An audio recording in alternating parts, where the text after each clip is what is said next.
মাত্র 100 টাকায় আজকে ট্রাই করলাম স্পেশাল একটা কাপল প্যাকেজ। যদিও এই প্যাকেজটা আমার মনে হয় আমাদের মতো সিঙ্গেলদের জন্য একেবারে ঠিক না, কিন্তু যারা আপনারা কাপল আছেন, হ্যাঁ, তাদের জন্য এটা একেবারে ঠিকঠাক।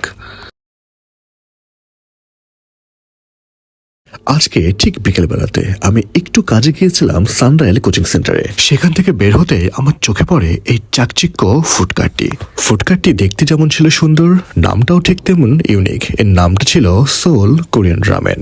এখানে দুইজন ভাইয়া এবং আপু অনবরত খাবার অর্ডার এবং সার্ভের কাজে ব্যস্ত ছিলেন। একেবারে সন্ধ্যার আগ মুহূর্ত হওয়ায় এতগুলো প্যাকেজের মধ্যে হালকা নাস্তার জন্য আমি একটা প্যাকেজ চুজ করি, আর সেটা ছিল মাত্র 100 টাকায় দুইটা আইটেম। মানে এটাকে ইনারা বলছে কাপল প্যাকেজ, মানে অল্প টাকার মধ্যে দুইটা ফ্লেভার। যদিও আমার ডাবল ফ্লেভারে কোনো দরকার ছিল না, তারপরে দেখার জন্য আমি এই স্পেশাল প্যাকেজটা নেই। এই 100 টাকার প্যাকেজে থাকছে মিট বক্স এবং সাথে থাকছে কাপ পাস্তা। বোঝাই যাচ্ছে একেবারে পার্টনারদের কথা চিন্তা করে স্পেশালি সেইভাবেই সাজানো হয়েছে। যাই হোক, যেহেতু আমার জানার আগ্রহটা ছিল, সেজন্য আমি দুটোর মধ্যে থেকে আস্তে আস্তে করে একটা করে ট্রাই করি। আমি ফার্স্টে ট্রাই করেছিলাম পাস্তাটিতে সস, মেয়োনিজ এবং আদার্স ফ্লেভার দিয়ে ভালোই সাজানোর চেষ্টা করা হয়েছে এবং খেতেও ছিল দারুণ মজার। আমি এরপর ট্রাই করি মিট বক্সটা। যদিও এখানে একটু বলি, আমার কিন্তু সবসময় মিট বক্স একটু বেশি পছন্দ, কারণ মিট বক্সের মধ্যে যে প্রসেস করা মাংসগুলো থাকে না, ও সেটা যখন মুখের মধ্যে পড়ে, ওফ, দারুণ স্বাদ। এর স্বাদটাও কিন্তু